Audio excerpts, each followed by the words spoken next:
Before we get into the information, I thought I would just lighten the mood, and I will now share with you a compilation, a very short compilation of some of my favorite Darth Vader dialogue from the Star Wars movies.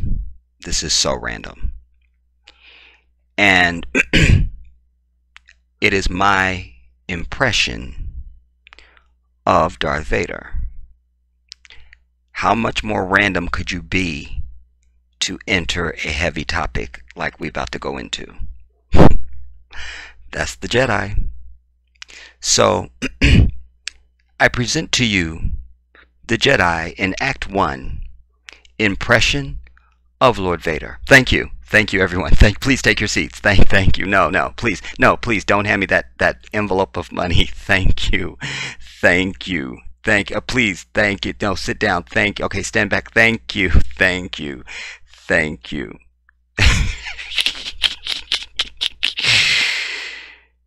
Let's do it. Lord Vader, it's an unexpected pleasure. We're honored by your presence. You may dispense with the pleasantries, Commander. I'm here to put you back on schedule. The rebels are alerted to our presence. Admiral Oswald came out of light speed too close to the system. He is as clumsy as he is stupid. General, prepare your troops for a surface attack. You have failed me for the last time, Admiral. Captain be it. Make ready to land our troops beyond their energy field and deploy the fleet so that nothing gets off the system. You are in command now, Admiral be it. Thank you, Lord Vader. Appreciate you. Now, that's just to lighten the heart, everybody. Let's go.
What's up, everybody? This is the Jedi. I was strongly compelled to do this video because, before I stopped doing my liberation and revolution stuff, I had an entire folder of stuff, articles, unending, videos, unending, of stuff that I wanted to bring to completely summarize this whole South African land issue. But I needed to go way back to the very beginning.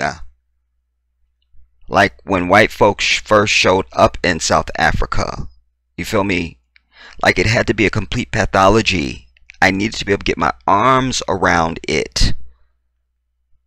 That's something that takes a lot of work. You're looking at least a 4-hour video. At least. And that would be rushed. But I've thrown all that out. I'm over it. But I had to bring this because I really, really, really, really want the nosy white people that watch black channels, and I know you watch me, because I'm not a thug, I'm not a savage, I'm highly intellectual, I'm educated, I speak 3 languages. I'm not your image that you carry around in your head. So you are intrigued by me, indeed enchanted even. This is called knowing one's self-worth. Being aware of one's omnipresence on the earth. The energy that you bring and the image that you put forth. So I ask you very honestly, with no malice and no judgment, I ask you now to center yourself and try to be honest. So if you are able to be honest, and I'll throw another word in, fair. This is a 12-minute video. And what really prompted me to bring this is because as I watched it, and I hadn't even finished, I think I got 6 minutes in. But I always watch anything and receive anything objectively. And I wonder now for you as a white person.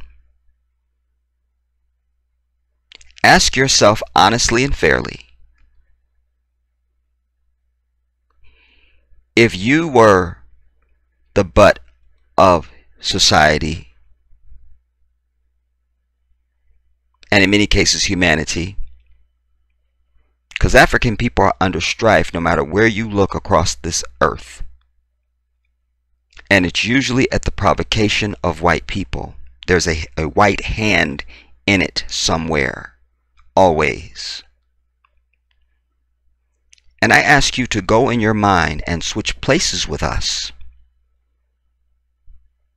And ask yourself, would the simple passage of time be enough for you when we are still the same people who have wronged you, who have oppressed you, who have exacted genocide upon you, both physical and chemical, biological,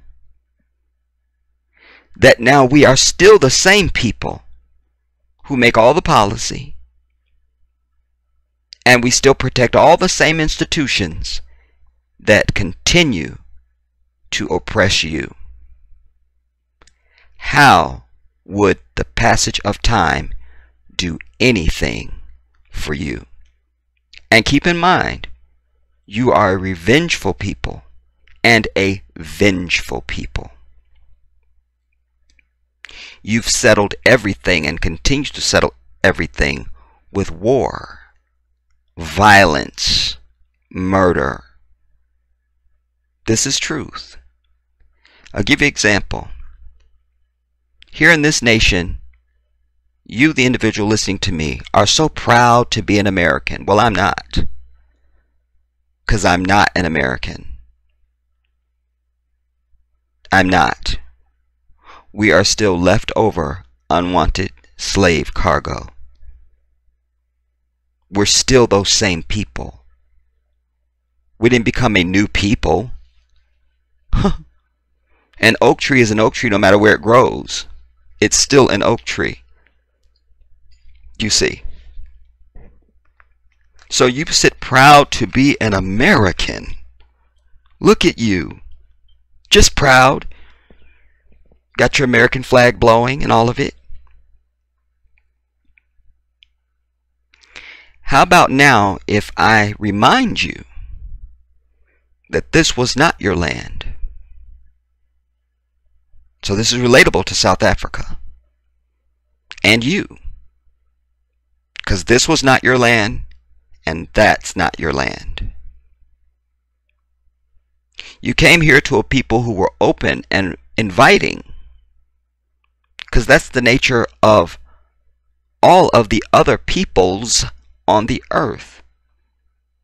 The only one that always has to have an angle, some deceptive trick, is white people. Stay with me, because you will learn something. Again, go back to being honest and fair.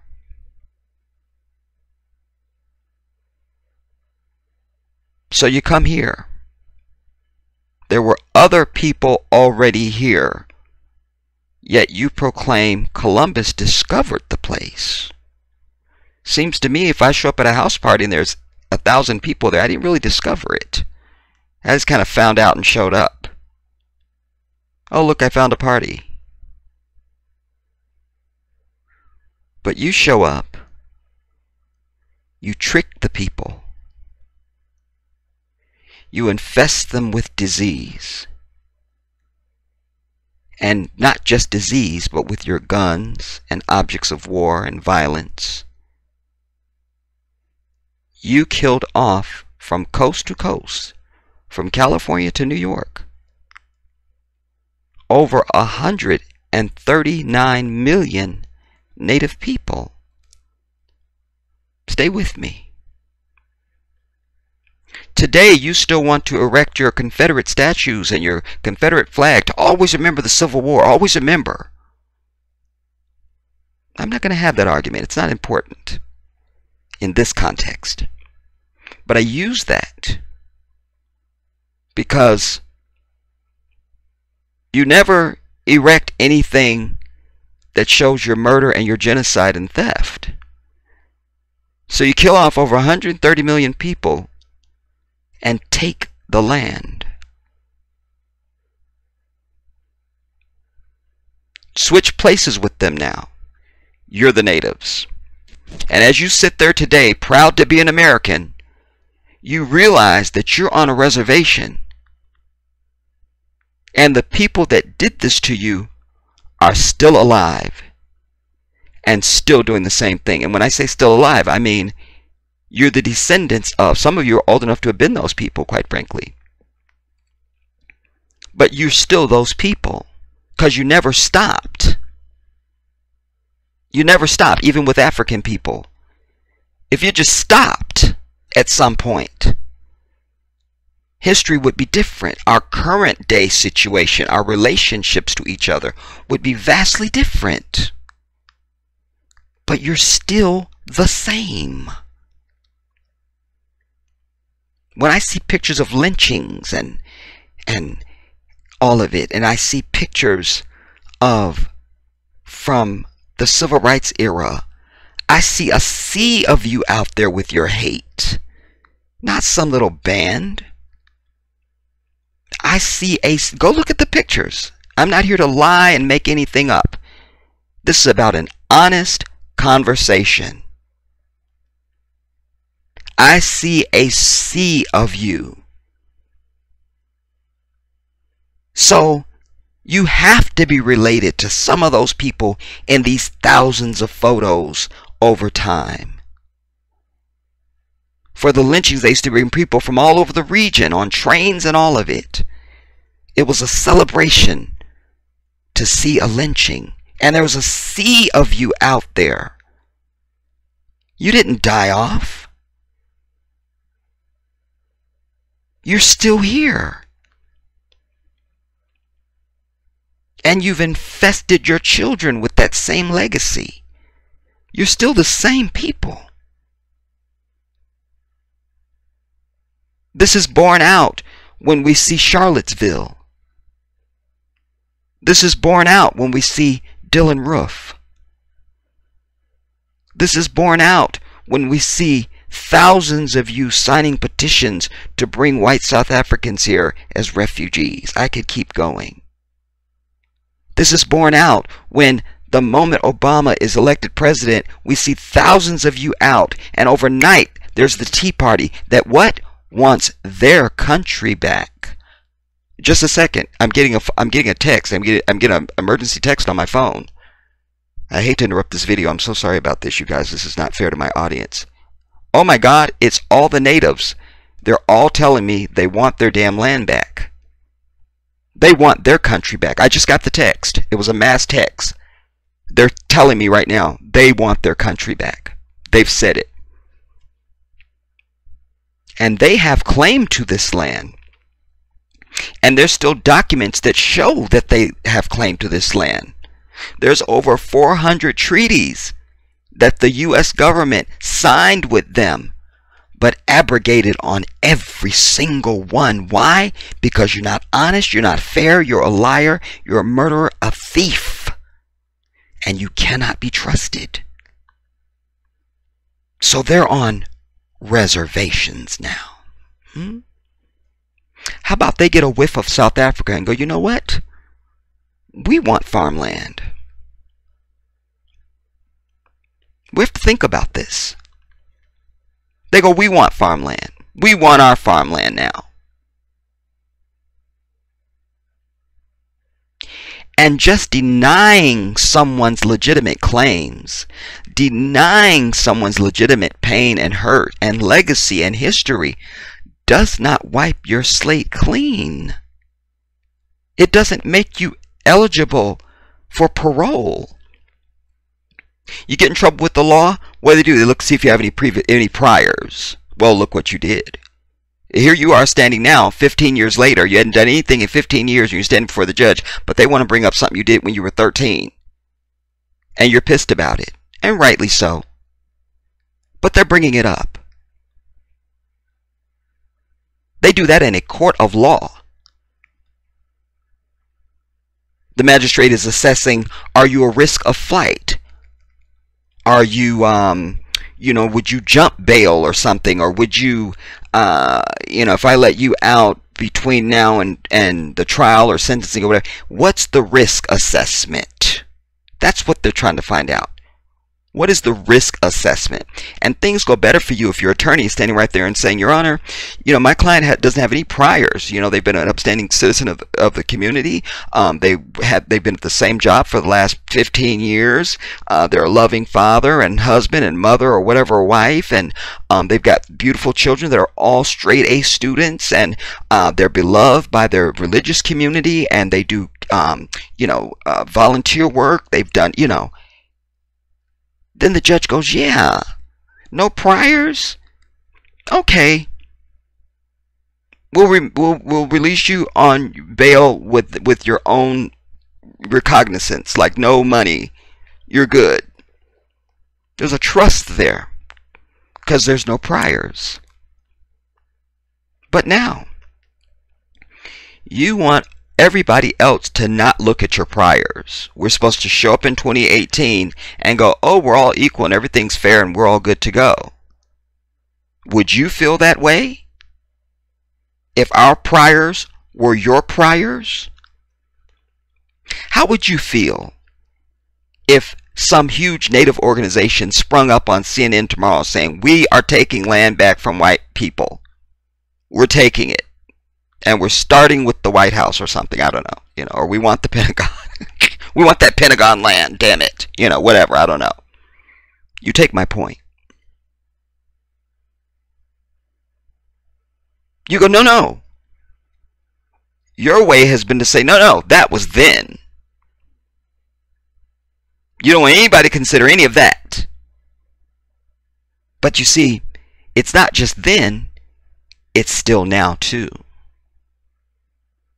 Do you know that right now in 2018, if you're a black farmer, if you're an American farmer, period, the government gives you money. You get a check. Sometimes they give you checks not to grow stuff. And sometimes they give you a check to subsidize your cost and those things and whatever, because American farming is very important. But do you know that right now in 2018, if you're a black farmer, if you're a white farmer, you go and apply for this welfare money, we'll call it, your application is rushed through maybe in a week and a half or something. You're a black farmer, you can go and look it up. There's farmers that have been waiting years on their application. So you still do the same thing now. Let's be honest. And please, for the love of God, go and check everything that I'm telling you. Don't believe me. Go and check it. You see, because honesty has to be the foundation of any conversation whose goal is growth and reconciliation. The foundation must be truth. It must be 100%, and it cannot have a single hairline crack in it. It must be solid. So the foundation I'm laying here is granite, on a layer of diamond, on a layer of steel, on a layer of marble. Solid slabs of truth.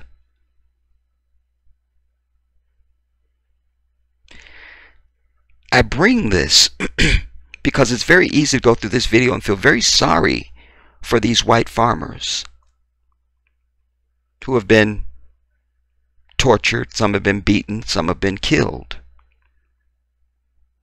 And I can assure you, as a Muslim, that the people who did this to them will be in eternal hellfire. They will. That's what the divine has said, not me. Because you're not allowed to take innocent life. You can't attack somebody that's not attacking you. You can't do that. The divine frowns on that. And of the many things that he forgives, murder of innocent is one that he is clear is not forgivable. Not forgivable. But that aside for a moment, can you understand? Can you even get there to an understanding that, first of all, the continent of Africa is a black continent? It's where we come from. White people are not indigenous to Africa because you don't even have the biological makeup to survive in that environment. You see, nowadays you can show up with your sunblock, and you can, and you can have your air-conditioned home and all those things, but you're not made for an environment like that. Just like certain trees don't grow in certain climates, certain fruits and berries don't grow in certain climates. I mean, God has distributed things across the earth and made those areas conducive for their growth and development. The same thing with you and I. You need melanin, lots of it in your skin, to thrive in that environment. That's why Africans are dark-skinned people. So, can you imagine now, going back, white people show up, and they've colonized now all of Africa. That's why it has 52 countries, or 54 countries, because of white people. Go check that history. Africans didn't divide it up into Tanzania and, Somalia and Ghana and, the Congo and Tunisia and Sierra Leone, and, you keep on going. This was white people that did that. That's why Africa is 54 countries, not because of African people. That is directly because of white people.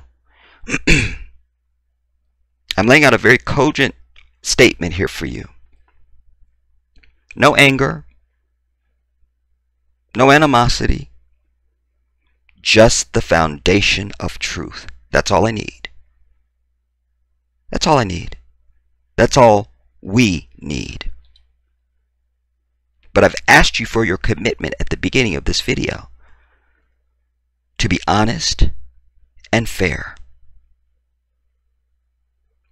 Now, so you're proud to be an American, you got your American flag. And maybe you're not one of those individuals who still wants their Confederate statues and they want their Confederate flag and all of it. But they know the history and they want it. So you would find it insensitive for some African to go up to somebody who's 23 or something, or 30, and say, you weren't even alive during the Civil War. Take your ass home. You'd find that insulting. Be honest and fair. And you'd say they have a right. Because that's what? American history. Stop the video when I lie. So, let us go a little further on that thought. So these 23 and 30-year-olds show up now on these farms. And they go, this is stolen land from our people. We have a right to it. We want it. Their tactics aside for a moment, because there is legislation and the new president Ramaphosa is moving to change the Constitution so that they can take the land without compensation and all of that. That's the right way to do it. But you could understand that white people make up 6% of the population. 6%.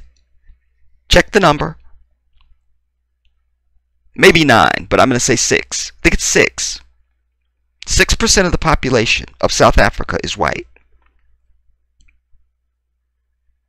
The rest is African. Black Africans. Yet, the white people own 80% of all the farmland. Did that just happen? That this little tiny group is the one that's running it all? Let's go to a microcosm. White people are the smallest population of people on planet Earth.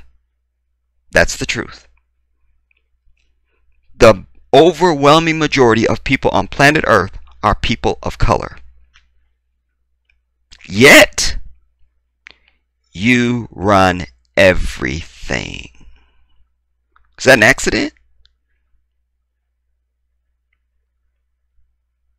Or is that like the 130 million natives that were here, that are now in cold graves, and their descendants are now on reservations? You see, these things are not happening by accident. They're on purpose. Because your history that you write says you are a conqueror. A conqueror.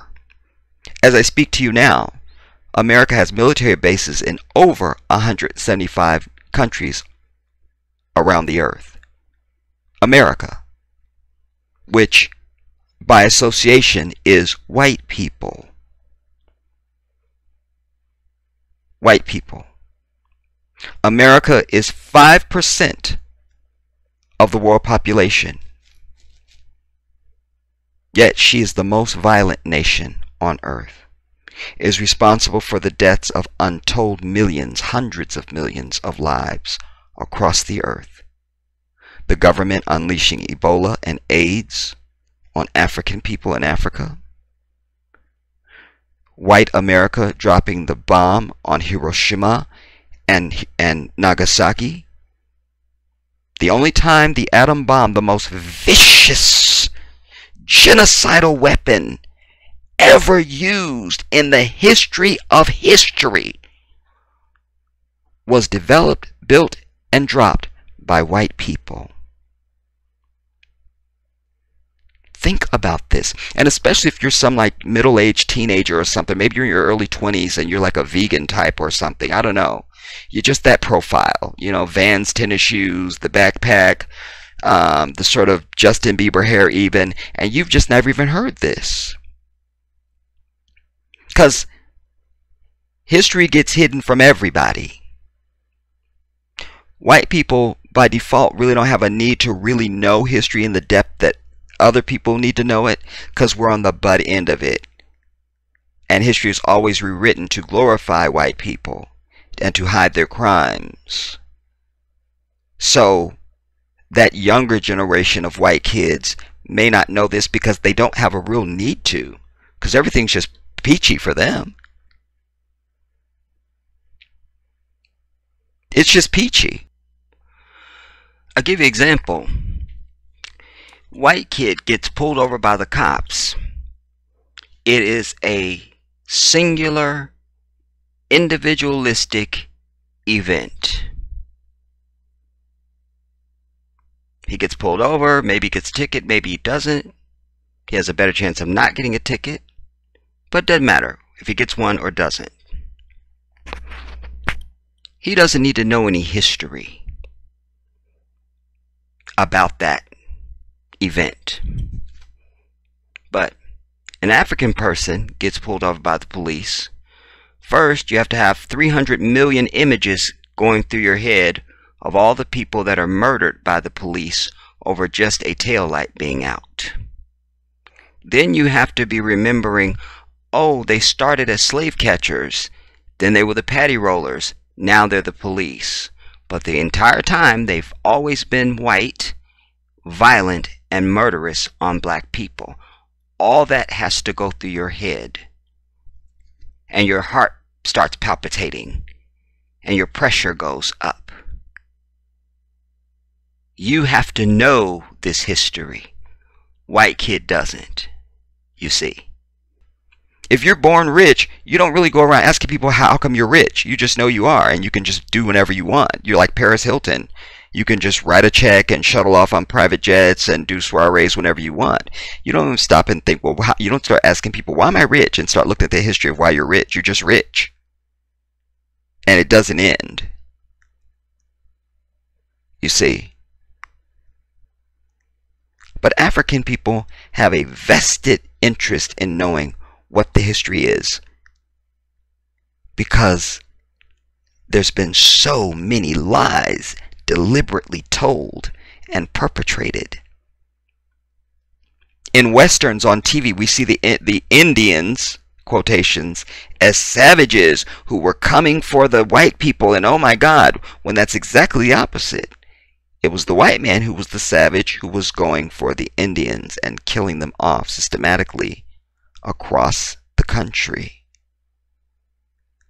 Changes your whole perspective now. Thanksgiving doesn't look so good, and oh my God, that bird looks a little withered now, doesn't it? Doesn't it?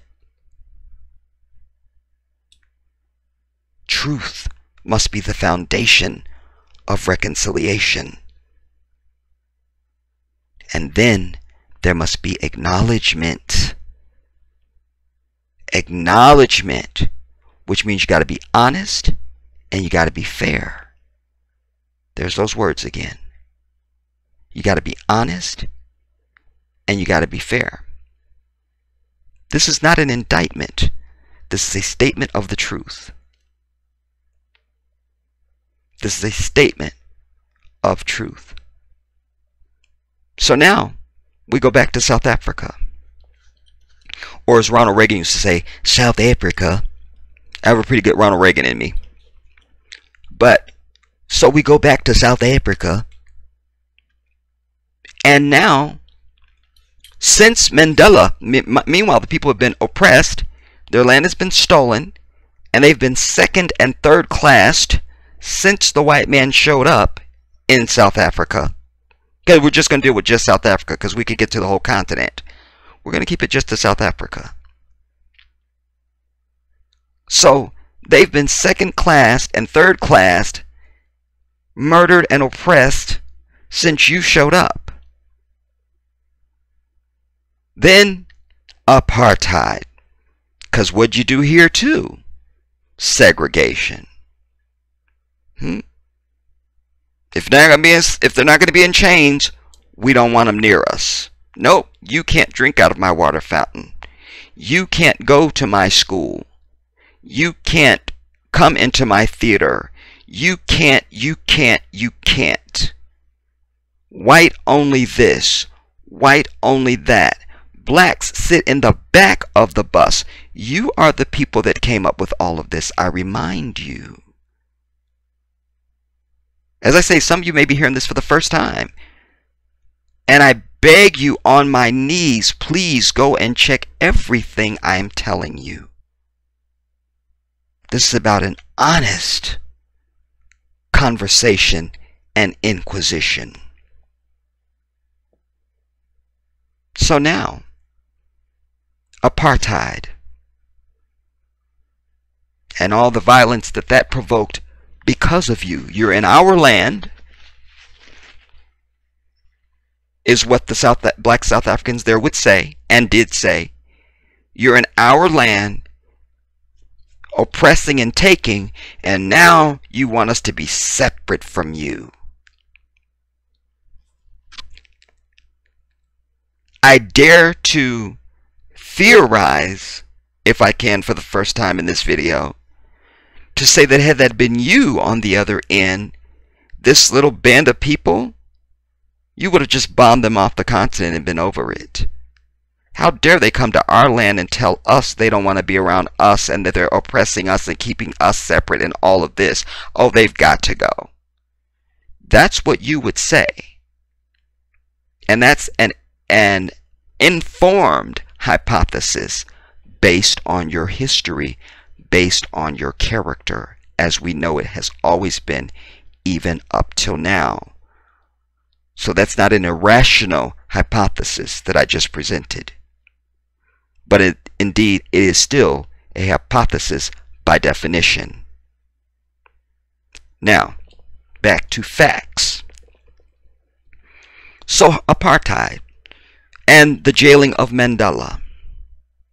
Mandela comes out and does what no white person would have done.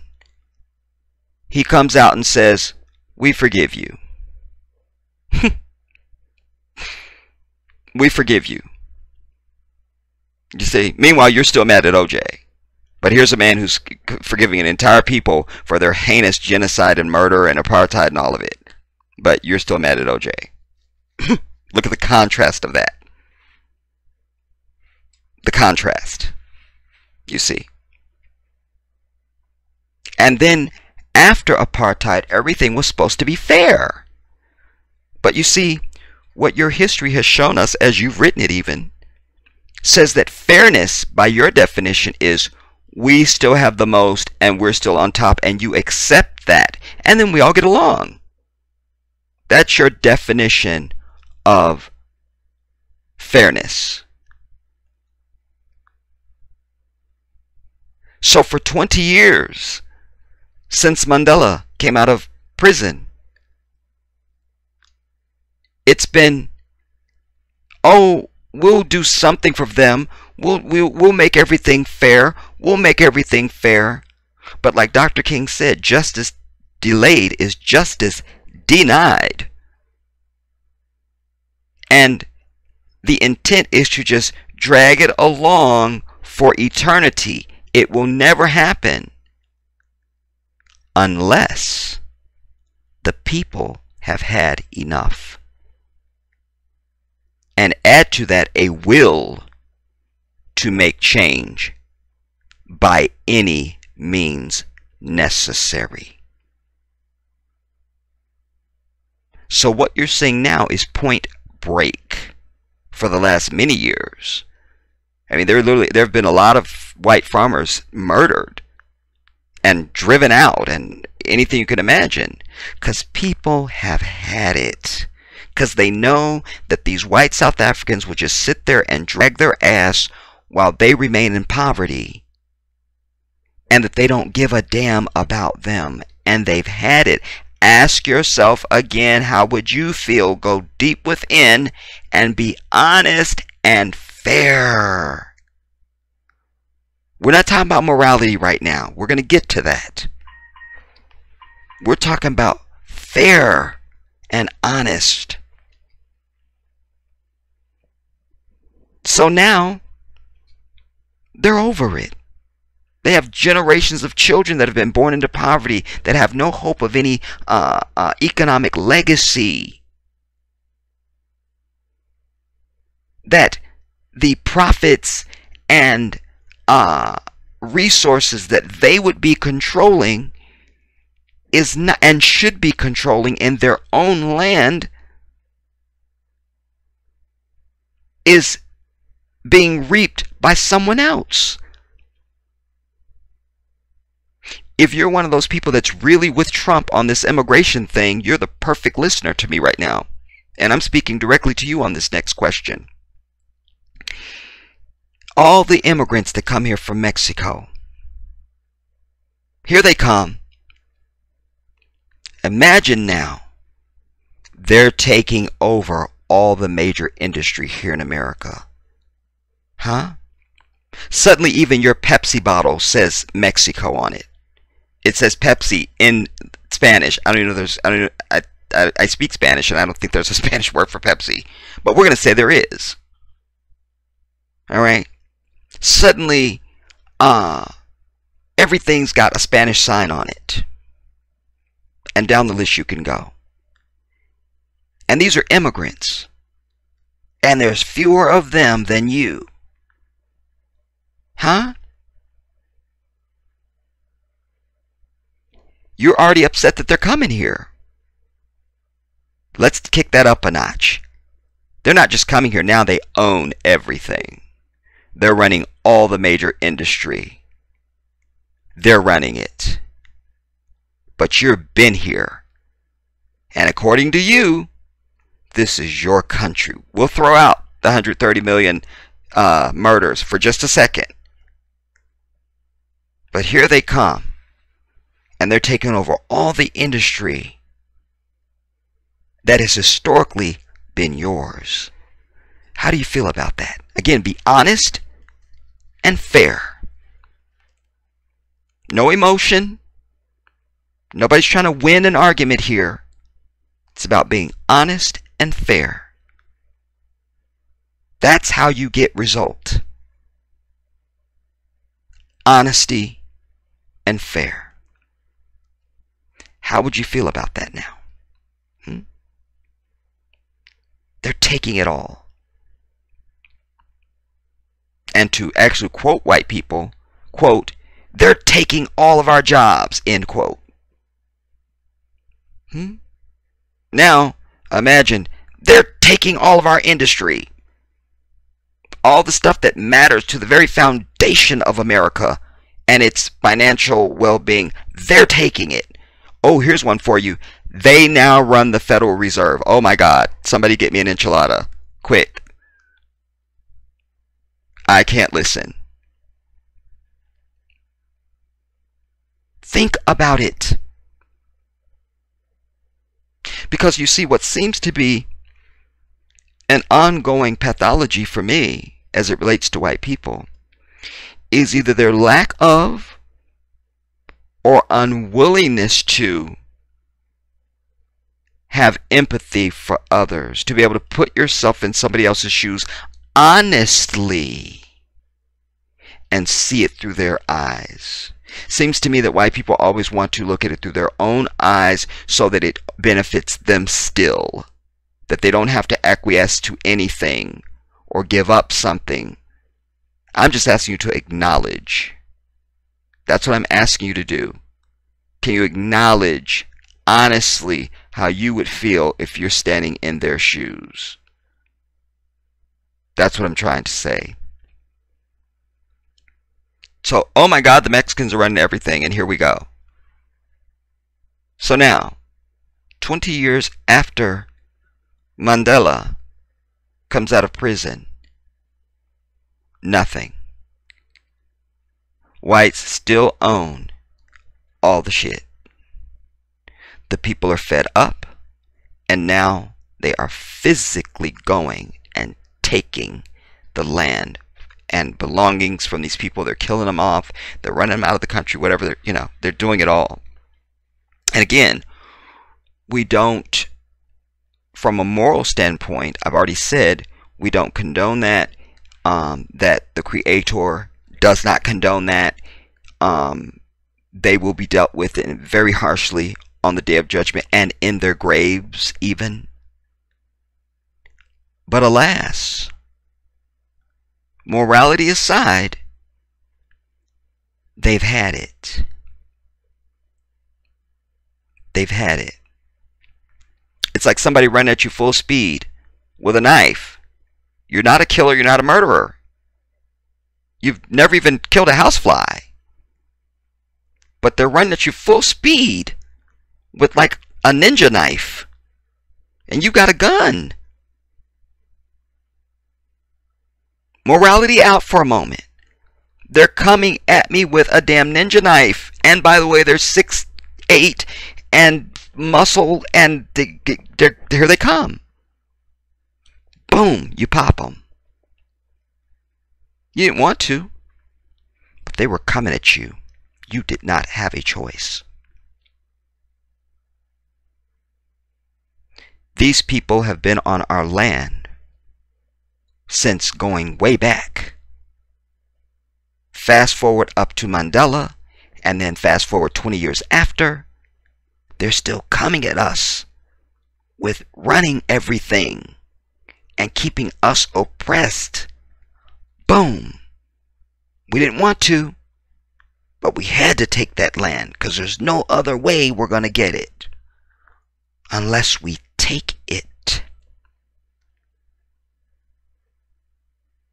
Unless we take it.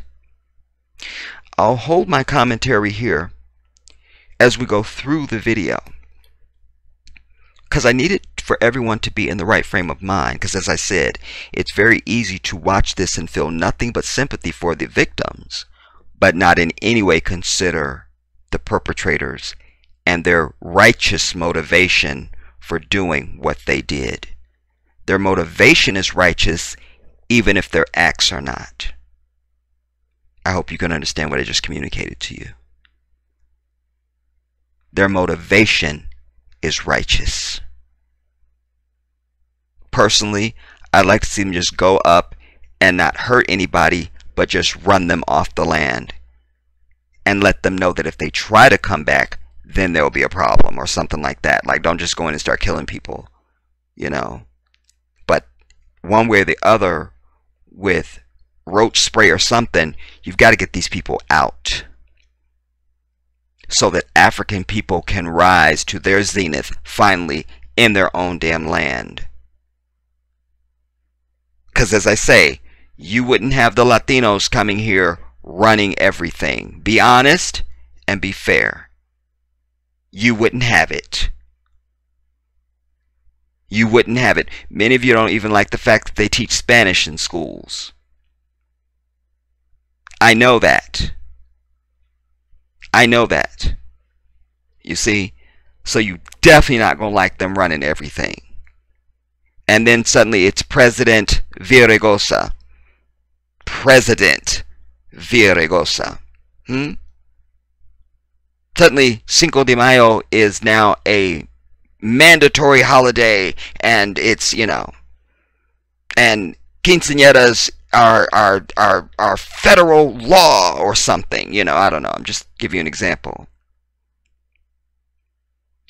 It's just like when, with no justification and foundation or knowledge behind it, you have many whites saying, we don't want Sharia law, which they have no idea what that is. But they're happy to go anywhere else and make law for everybody else and run everything. And at some point, people have just had enough. They've just had enough. And in the case of South Africa, what would be really beautiful, if you have this huge convention of the white farmers there, call in all the world press and say, you know what? We're wrong. We'd still like to reside here in South Africa. We'd still like to be farmers. And maybe we can sit down and ask you what you would allow us. What you would allow us to do. What presence you would allow us to have. What role you would allow us to play. Because that would be respectful. It would shock the entire earth. It would be the righteous thing to do. And there would be harmony and peace. Because you're dealing with African people by nature are kind, trusting, and inviting. That's it. Not vengeful. Because if we were vengeful, there'd be a massacre in this country every single day round the clock from African people upon whites. Because of everything you've done and continue to do. But you don't see any of that. And arrogantly you say, well, what about black on black crime? As if you care. As if you care. Because it would be a lot louder if it was constantly black on white crime. But we don't see that. Because you're not dealing with a people who are vengeful, violent, and savage. That's the truth. That's the truth. So watch this now. In this new state of mind. And again, we can still feel sorry for the victims. That's fine. We can feel sorry for them. But we're not to sit now and see them as the only victim in all of this. And indeed, we need to always be aware that these are victims who created themselves. That's the hard truth. That's the hard truth. This is stolen land. Doesn't matter when it was stolen, it's still stolen. If I go out now tonight and steal a Mercedes, why am I using Mercedes so much lately? Maybe I'm going to get a Mercedes. I don't know. If I go out now tonight and I steal a brand new Mercedes, it's a stolen car. Then I drive to like Connecticut and I sell it to somebody there. Then 16 years later he gives it to his son. Son drives it for a couple years and then he sells it because now he's going to get something else. That's still a stolen car. And at some point when it's pulled over and the proper checks are run on it, they're going to say, this is a stolen vehicle. He's going to have no idea. My dad gave me that car. Or no, the next guy, well, I bought it from a kid who said his dad gave it to him. Nobody will care. They're taking that car to the impound. It's a stolen car. This is years later. It's still a stolen car. This is still stolen land. But you see, the difference in that kid and the pathology of the stolen Mercedes, the difference is that that kid and nobody else before him knew that I had stolen the Mercedes. They don't find that out until it's pulled over and oh my God, it's stolen. But you see, in the case of these South African farmers, no matter how many generations, they know the land is stolen. They know it. And I'll go a step further. Let's say they had no idea, which is ridiculous. But now, over all these years, at least 20, that it's been hot fire topic, they know. And with knowledge always comes responsibility. Let us see the video now. Like 8:30, 8:45 maybe. I was walking inside to, I don't know, just walking aside to fetch something. In a moment, I walked up there. 3 guys with guns and clavers. They appeared out of nothing. And they said, inside, inside. But and they took the cell phone, so you couldn't like help or whatever. There was nothing they could do. So they tied us up. And they said, how many more people in the house? So I said, my husband is upstairs. And they ran upstairs, they caught him, and I heard him screaming. And the only thing from that time on was like a 4-hour torturing. Then I came loose, so I thought, fuck that, I'm out of here, I'm gonna like get help. But they saw that I was loose because they wanted to take me upstairs. They asked, where's the safe, where's the money? I said, we don't have money, there is nothing. Yeah.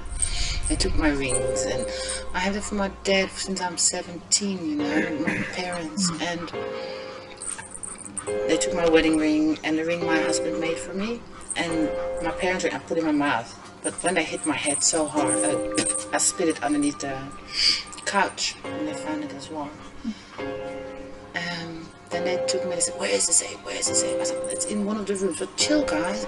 But hey, hello, I'm from Holland, I'm not a South African. Take whatever you want. But just, and I heard in the meantime my husband screaming upstairs. I couldn't go to him because we were like cuffed. They took me to one of the sleeping rooms. They took the garbage bag, all the garbage out. They put it around my head. Cut my clothes off with a sword. Yo, Zora. A sword? A sword. The panga people. Yeah, it was not a panga. It was a sword. Sword. Yeah. Huh. And then he said, I'm gonna rape you, I'm gonna rape you. I said, okay, go for it. And I said, where's the money? And they jumped on my chest to get the air out of my lungs. I was like, and then I pretend to that I was dead.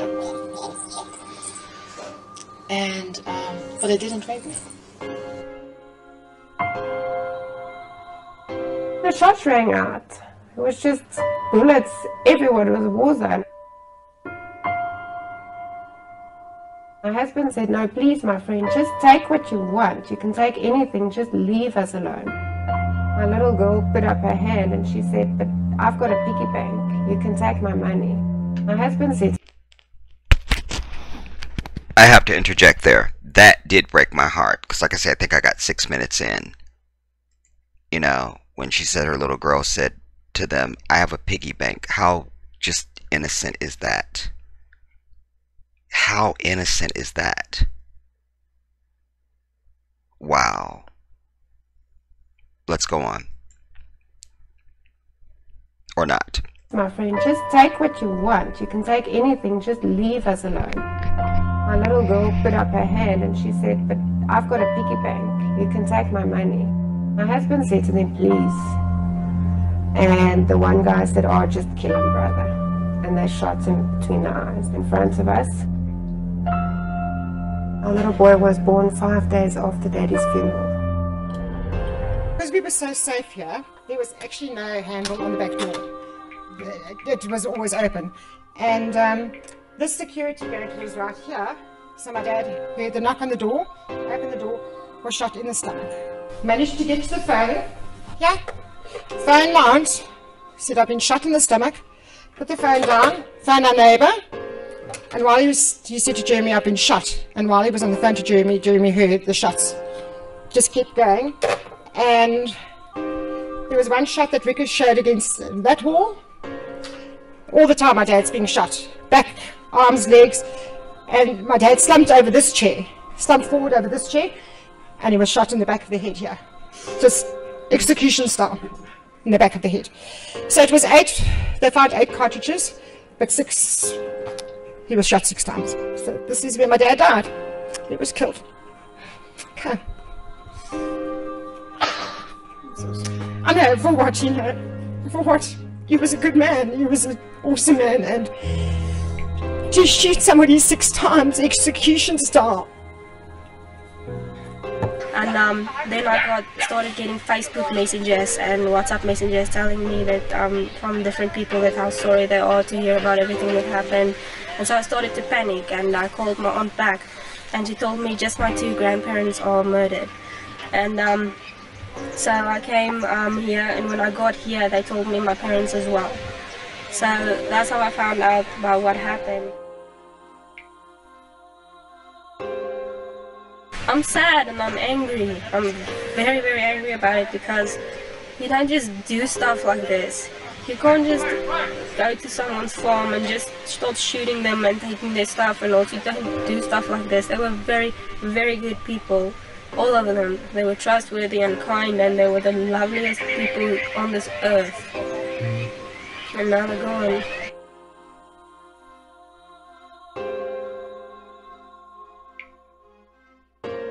I would just ask them why. I just want to know why. Why would you do this?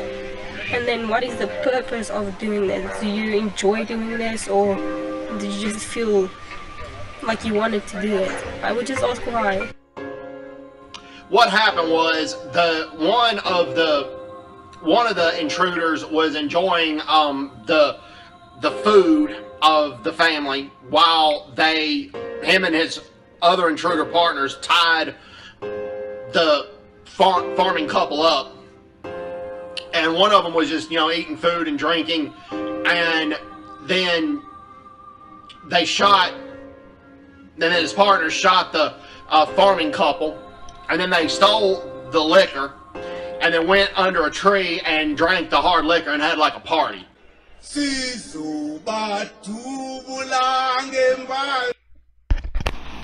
I would just like to say, well, 2 things. This is as far as I got. When right here on this part where they're singing, I don't speak this language. I don't know which one it is, because there's many dialects in Africa. So there's words on the screen, but I don't know that that's what they're saying. That's my own personal truth. If it was Spanish, I would know. If it's Arabic, I will know. If it's English, I will know. I don't know that that's what they're singing. Just to be fair. Let's go on. Uzobaleka tu Sizubajula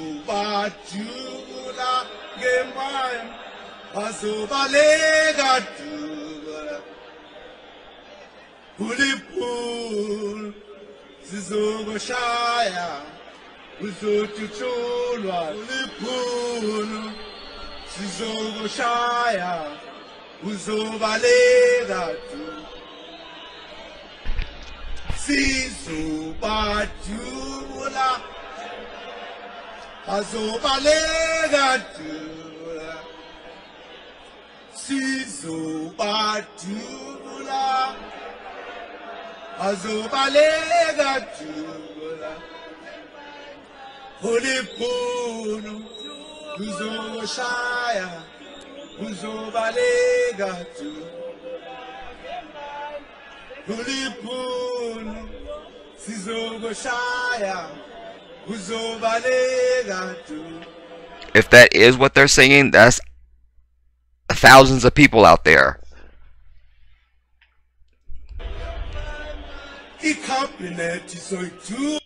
And if this is what they're singing,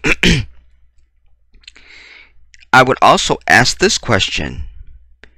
If you are a minority there, and there's this much animus based on the history, why wouldn't you just pack up and leave? That's a question that asks itself. I have to ask that. Or we can go back to what I was saying earlier. Get everybody together and say, okay, we surrender. What would you have us do now? What will make you happy? What can we do to amend the old? Let's go on.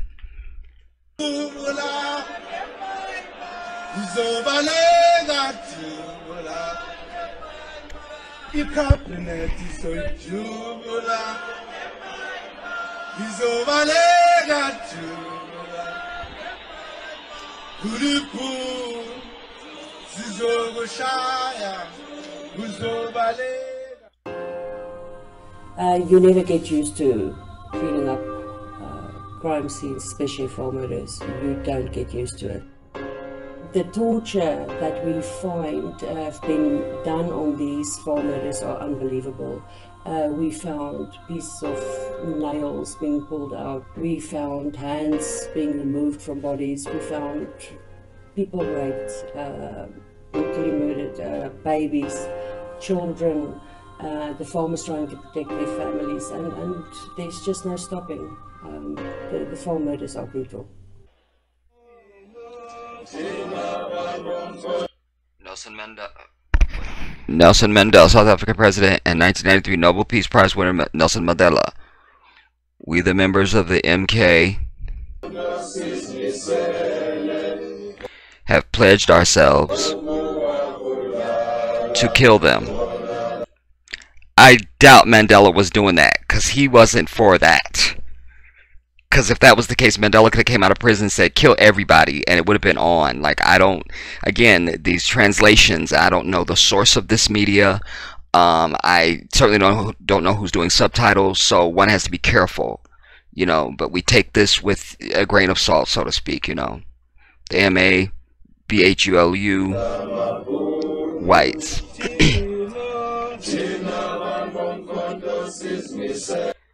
Wait, I missed a sentence. For at least me, I did. Oh, we the members. Wait, I think. Well, I don't know. Okay, we did that already. And there's a white dude standing there. This can't be what they're singing. I believe this is a propaganda piece, right here, because you have a white dude standing right there. You're gonna tell me he's talking about killing his own people? Come on, I can't. We can all make that reasonable deduction, right? Can we agree on that?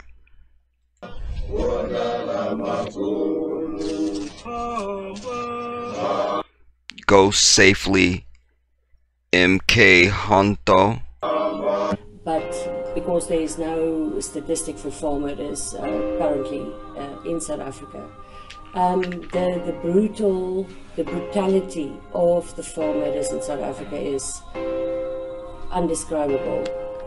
The things that you see on four murders, the torture, the time it took to do the killings, the brutality and the ongoing torture is unbelievable. People's eyes are being removed, parts of their bodies, limbs, being raped with objects, not even by themselves.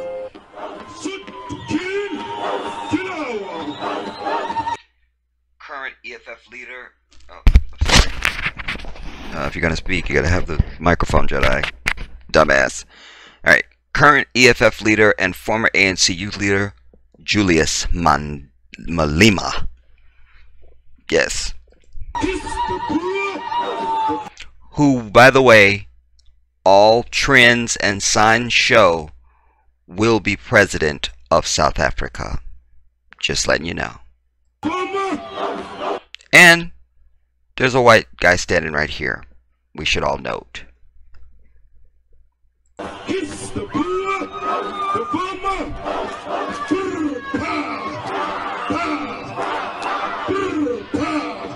I will say they have a song and a dance for everything in Africa as a whole, not just South Africa.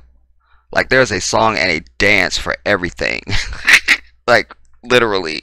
And everybody seems to know it. If they want to ask why we are singing this song, I think they have to ask Albert Lutuli, Chris Hani, Joe Slovo, Mandela. They've been singing this song a long time. Why today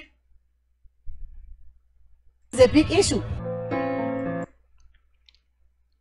She's saying, oh man, I love the way they speak, but it's so fast. When they speak English. Want to ask why? If they want to ask you We are singing this song. why we're singing this song, I think they have to ask I think they have to ask Albert Lutuli, a name that I can't pronounce. Something de Lutuli. Chris Hani, Joe Slovo, Mandela. Yeah, and Mandela, like she's just named like a crew of people. They've been singing this song a long time. We've been singing this song a long time. Why today is a big issue? Why today is it a big issue?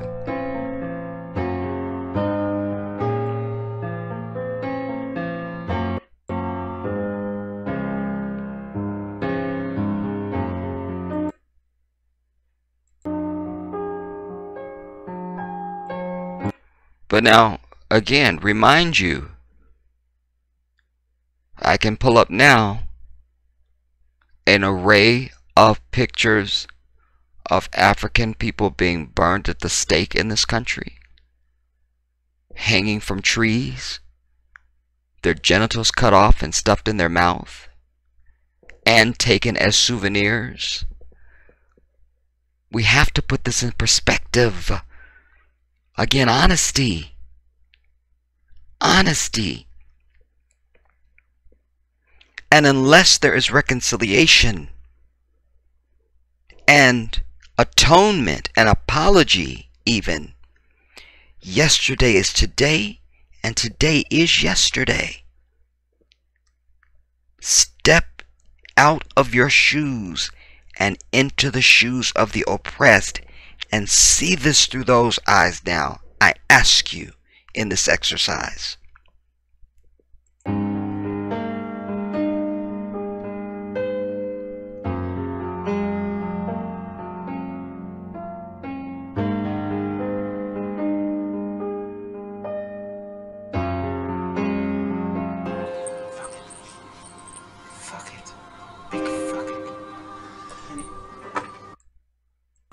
In your heart, how do you feel about South Africa now? I want to burn it down completely. Not. How do you feel about South Africa now? She says, I want to burn it down completely. That's fine.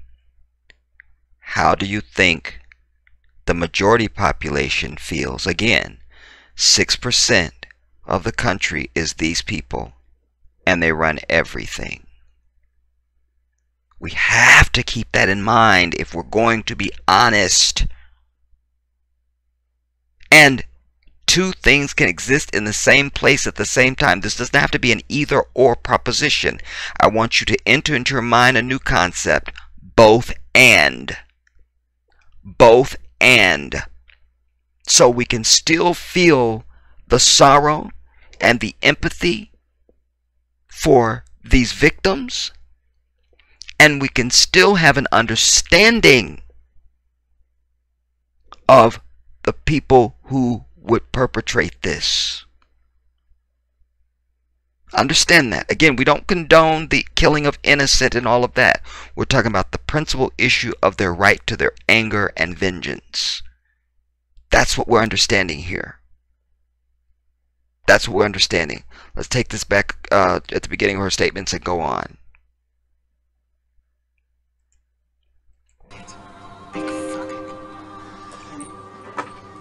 In your heart, how do you feel about South Africa now? I want to burn it down completely. Not with my friends, but with anyone else in it. And then I want to like close it, weld it closed. And then I want to shit on it. I hope you understand what I feel inside. Totally. And what do you think needs to change in order? She's entitled to her anger. Oh, I think I love this. What did she say? What did she say? Remember, I only saw 6 minutes of this, so I haven't seen any of this. But the next question was well, we're going to hear it. Shut up, Jedi. Shut up, and stop talking. Think needs to change in order for... Wait, we want to hear the beginning of that. Totally. And what do you... And then I want to shit on it. And she's entitled to her anger. Like, nobody would take that from her. She's sitting up there with a black eye. She's bruised all over. She has every right to be pissed off. Absolutely. Hear this now. I hope you understand what I feel inside. Totally. And what do you think needs to change in... What do you think needs to change? I'm so curious to hear her answer. In order for this crime to stop. I don't know. In order for this crime to stop. Where the hatred is coming from. She doesn't know where the hatred is coming from. This is very important to my white audience now. Hear this. That's the crux of it. It's not just what you do, it's the denial or the inability to understand. Either one of those still puts the victim on the butt end of it. Because what our answer should be is, we need to find a fair way to make this amicable for the black South Africans and us. We're going to have to come to a table and see what they need in order to feel happy so that this can end. And in the process of that, is there still a place for us in South Africa peacefully? You see, let's hear. Maybe she wins me over, but let's hear the rest. We'll hear it. We'll hear her entire answer. What do you think needs to change in order for this crime to stop? I don't know where the hatred is coming from. I don't She doesn't know where the hatred is coming from. Wow. know, because I understand the apartheid time. I understand the apartheid time.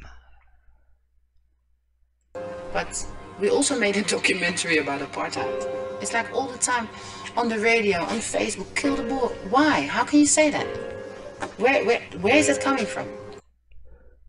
Now, is she just honestly ignorant to the history that has been building since the first white person showed up in South Africa, which set in motion this chain of events, this pathology that has led us to this day now?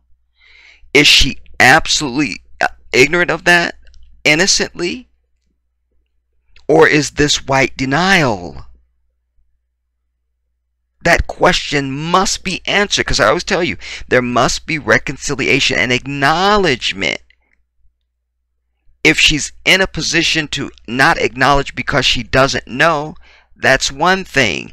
If she's not acknowledging because she doesn't want to, that's another thing. Acknowledgement. Write that word down. Acknowledgement. Because sometimes if you just acknowledge a victim's pain, that goes a great way to healing. That's why they allow families to have victim statements in courts of law when you've had a heinous crime. They need to get that out. It is their right. I need to tell you from my own soul what you did, how it affected us and our family.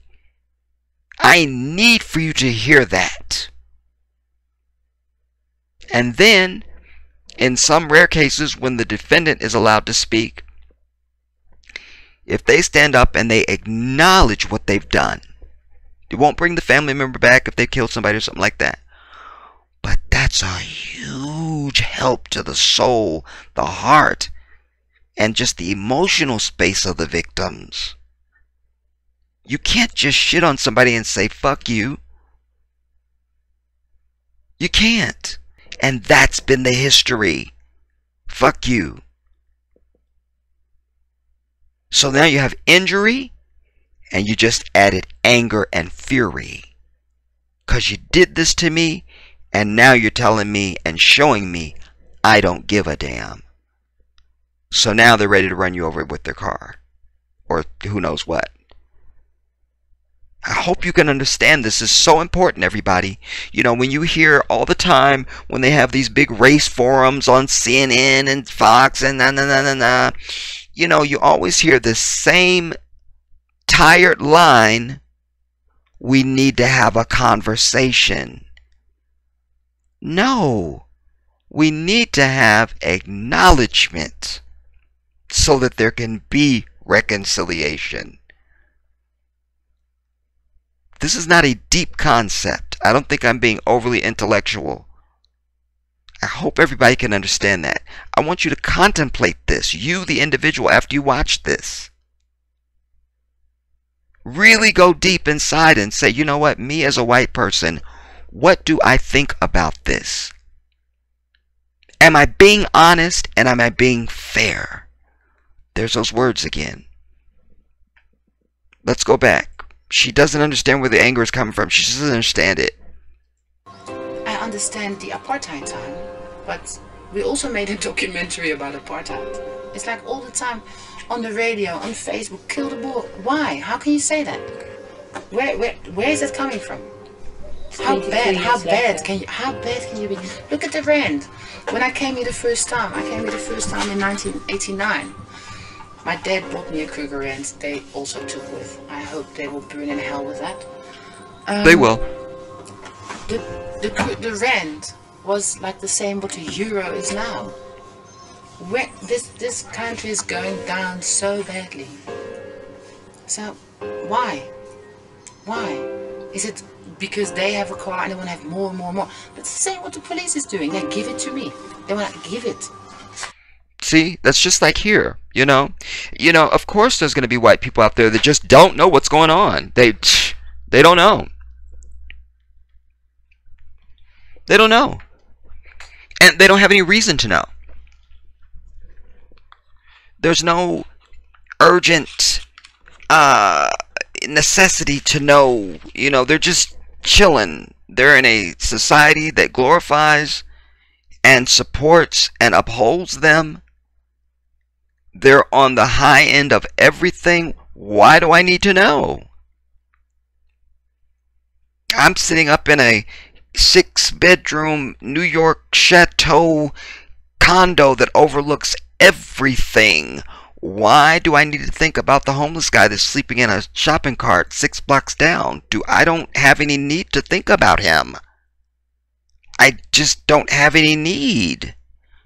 But now, when I'm coming out of the lobby of my building to get into my stretched limo, homeless guy walks up and says, I don't have anything to my name except for what you see in front of you.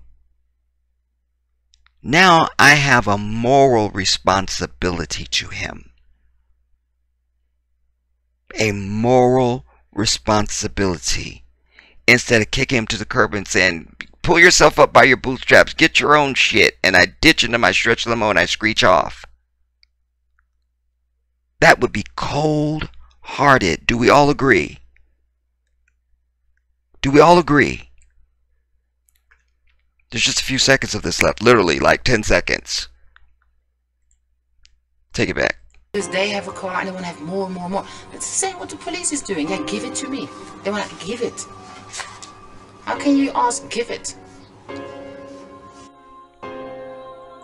What are your thoughts about what's going on in South Africa? It's an excellent question to end that on. And I would say this too. As African people, we have to also read comments on Twitter and Facebook and here on YouTube when one of our people have been slaughtered in the streets by one of these white racist cops. And we see from white people, they deserved it. That's just the Joe Blow white man on the street. But then your media, which is run by you, immediately starts digging into the victim's past from when they were in diapers to find anything that's derogatory on them.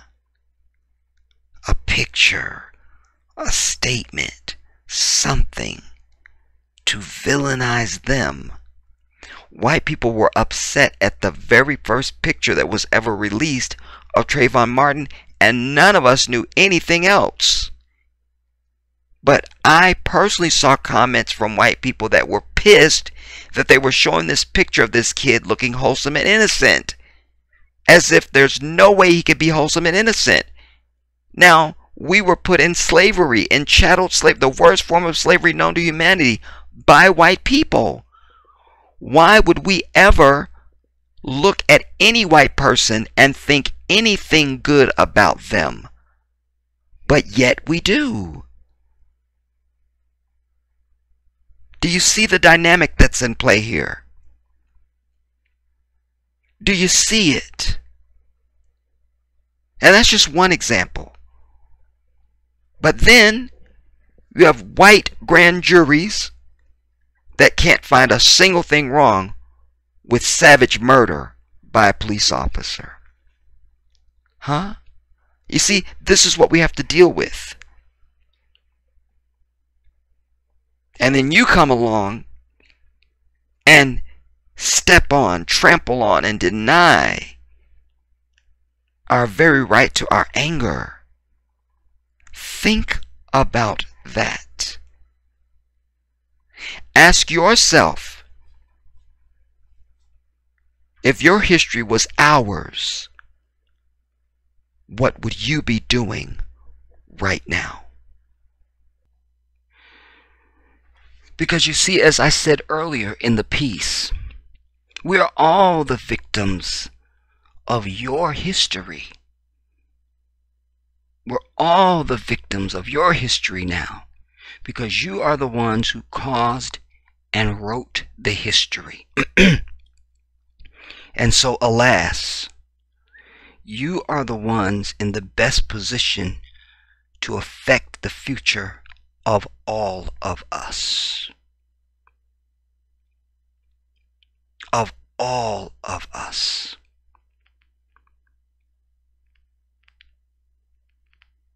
You know, I think back to, and even in current day, but certainly the history is riddled in this country with white people running black people out of town. Then there was all white neighborhoods. You weren't allowed to buy a home there. You were redlined and discriminated against. You see? And so we see a pattern. We see they do this same thing in South Africa that we've seen the exact model of in America. And there's been many other places. We're just going to juxtapose these two for now. So we have to say, this is the nature of these people. This is the nature. Because those ones are doing the same thing these are doing. It's kind of like animals. You see a striped horse, it's black and white, you go, well, that's a zebra. We know it by its stripes. We know it by its stripes. And so such is the case here. You know, how many times we heard even in present day, somebody come along and type on channel, well, if we're complaining about this country as African people, well, if you don't like it, why don't you go back to Africa? Okay, that's fine. So if they don't like it, why don't they just get their ass out of South Africa? They don't. If they're that unhappy and that threatened, why don't they just get out of South Africa? You see, what is good for the goose shall be good for the gander as well. This is what we're dealing with. We're dealing with a lack of acknowledgement, hypocrisy, double standard, lack of empathy, outright disregard, and don't give a damn. You know, it's important for me to bring this in this way because there's an opportunity here. There's an opportunity. You see? Because you can be sitting across the room thinking something about somebody just based on how they dressed and, you know, whatever they're wearing, and oh my God, and I can't. And maybe you work with somebody even. And all of a sudden at lunch one day, you accidentally run into the person in the break room and you have a conversation. You go, that they're totally not the dude I thought they was. That dude is like, you find out they went to Yale and they graduated Harvard Law and, you know, just like totally not what you thought. You even thought they were kind of homeless or something by the way they dressed, and then all of a sudden you see them getting into a damn like BMW or something as they leave work with all the bling on it or something. I don't know, you know. But there's an opportunity here, and that's why I have offered at the opening of this video that any sane, non-hostile white individual who has a point of view on this that would offer and make for a enlightening conversation, I'm willing to do that. Me, the Jedi, I'm willing to do that. I'm willing to do that. But you must come with honesty. you must come with honesty and fairness and an open mind. But most of all, truth must be the most important thing. Because when any two entities come together, if each side is just trying to win, that don't work. We must agree on what is known, what is factual, and what is truth. And mold and curtail our thoughts, opinions, and feelings to that. It's kind of like it's kind of like going out in the rain and there's hail coming down too. Well, that's the truth. That represents the truth. It is hail the size of a damn car coming down, and it's torrential rain and you can't see in front of your face. That represents truth. So we don't go out in a bikini, you see, and start denying that it's biblical rain and hail. We acknowledge that there's biblical rain and hail, and we dress accordingly. I look forward to your responses. I'll see you soon.